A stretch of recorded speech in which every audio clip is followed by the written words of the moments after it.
development initiative for Northern Uganda had the main objective of enhancing the diversity of production, especially considering diversified foods that can both support income, but most important, nutrition at the communities. The project was being implemented in 7 districts, and we had a consortium of partners where each one of them had a specific area of work to focus on.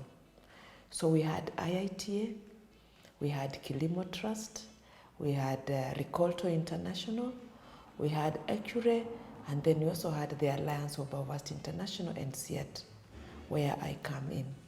So the role of the Alliance of Bioversity International and CIAT was to make sure nutrition mainstreaming across the whole project work. So for instance, when IITA was focusing on production, our role was to make sure that the foods that are being advocated for production are nutritious, or there is a package that provides a diverse of nutrients so that when a farmer grows these crops, then they are able to meet their nutrition needs as much as possible.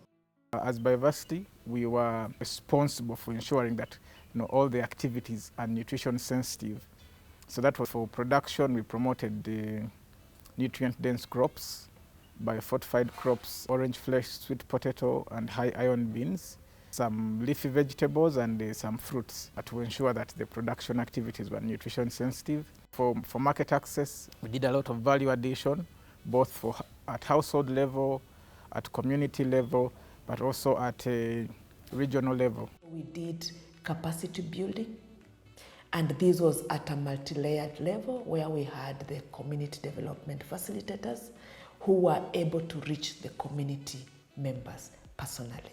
And we had a comprehensive package that was able to give them information right from seed systems to production to food preparation until consumption. We trained them on Module 1, which was about the basic concept of nutrition, where we taught them about what food is, the different food groups, how to prepare a balanced diet and what a balanced diet is, and also the nutrient needs of the different households.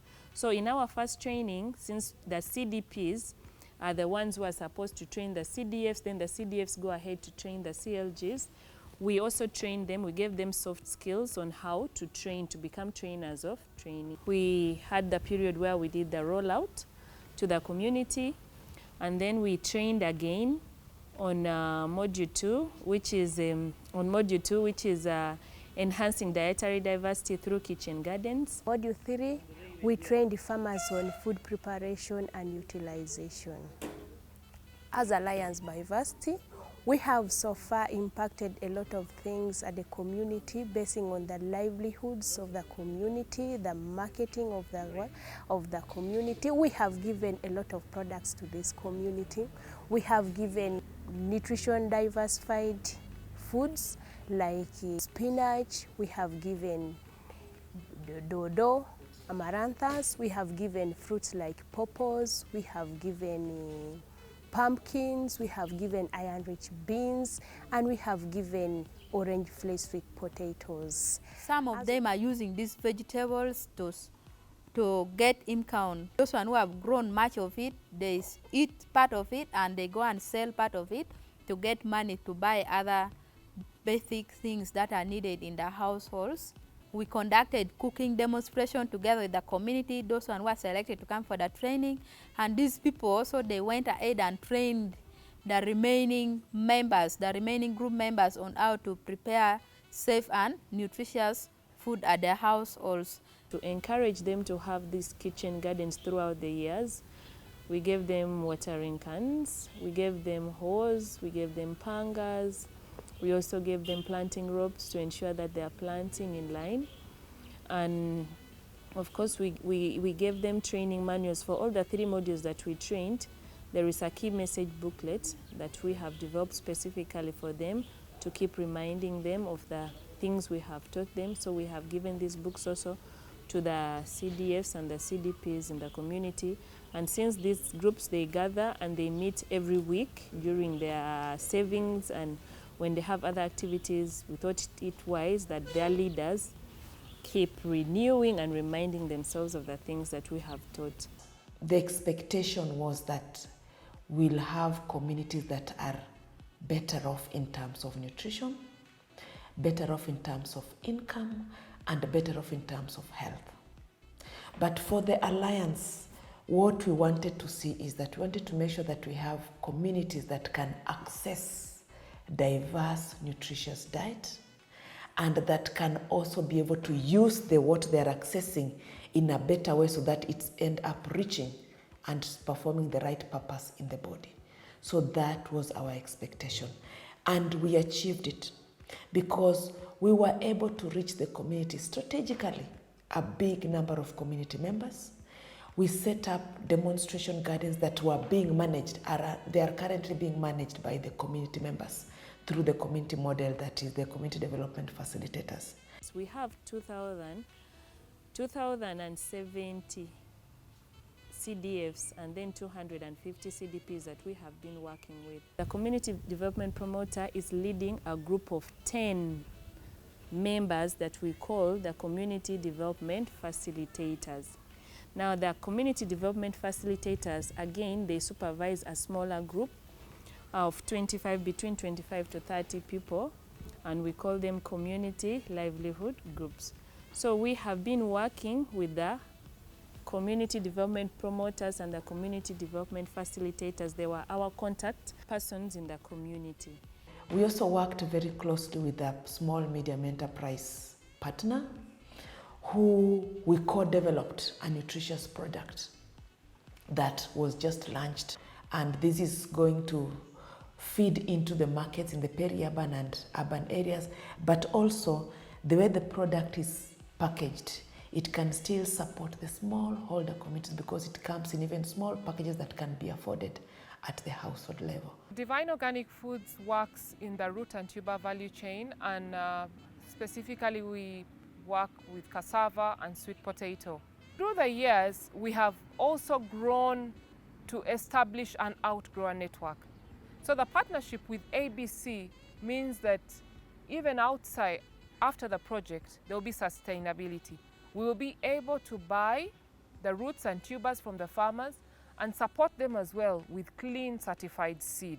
That becomes the backbone for production and to enable us to be able to process and reach the markets that we intend to reach beyond Northern Uganda, and beyond East Africa. This is some of the things that I see were our expectation, and I think we've achieved. Been working with ABC project, DINU, IITA, working them jointly, implementing the BRENU program. We have done a number of activities, building the capacity of community members, the CDPs, group facilitators, especially training farmers on good agronomical practices, whereby a number of farmers have embraced the knowledge and skills and have imparted the skills to change their communities. I've been also involved in monitoring and evaluation of DINU activities across the sub-county, giving out inputs. Let's improve the seeds towards achieving the BRENU objectives. We have trained about 41 CDPs, and each CDP has about actually over 10 groups. Through involvement of monitoring and evaluation, there are good storytelling from the beneficiaries who have positively benefited from the program. We have received these tubers from ABC in DINU project called BRENU. This is the garden that we are hosting this year, given at the start of the season. All that we were affected with by a lot of sunshine, but at least we have something to demonstrate and to show to you that we are struggling. Wanted to appreciate the donors so much for having struggled with us for so many years that they came in. We farmers, we were lagging behind. We don't know how to practice this kind of farming, and this kind of seeds were not there. She appreciated Bioversity International for giving them the beans. The bean had been given under a nutrition care group for them to multiply. These beans yield very well as they see from the garden, and these beans does not also take long when you are cooking. The beans is very delicious and has more nutrients in them, especially iron-rich beans. It is really helping their children, helping the mothers in the community, especially children, helping in building the body and their growth. And also, this beans is very good. It does not take long in the garden. So he's kindly requesting Bioversity International to continue helping the community. So the project has actually enabled us to gain knowledge as far as nutrition is concerned. Most of the members didn't know about some of these vegetables. For example, spinach. Spinach was not in Teso here. They were just using their other greens. But when this project came in, people have known spinach, even okra, which was disappearing in Teso, has been brought back. Things like pumpkin, things like those orange fresh sweet potatoes which are rich in vitamins and other minerals. We shall always continue training the groups and the nutrition care groups together with the community livelihood groups on how all these 3 modules have been going on to benefit the what? To benefit the people. On the side of the nutrition care groups, these nutrition care groups, we have established them at the village level. Then we have established parish nutrition coordination committees at the parish level. The role of these parish nutrition coordination committees will continue to impart knowledge on the individuals, even if the project has ended. What we made sure was that when we were starting the project, the local government was a key stakeholder at both planning, implementation, and as we now work towards exiting. So we had the district team playing a bigger role in directing actually what happens and how it happens.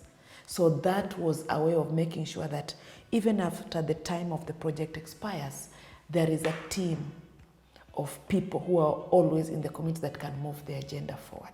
Was among the 7 district nutrition focal persons who were consulted as to how we could be concluding the project.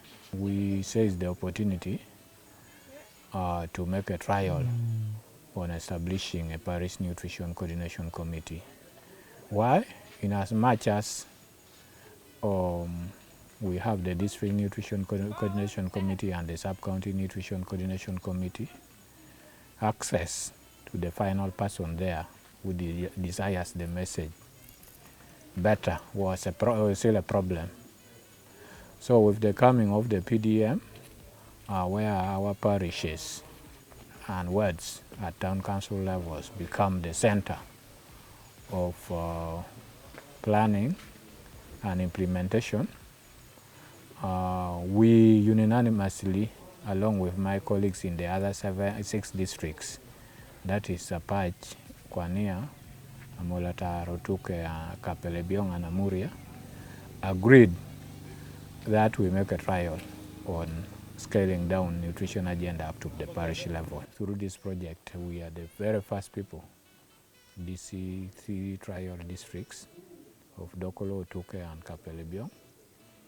2, I find this one very, very important and in line with the government agenda of decentralizing services to the parishes.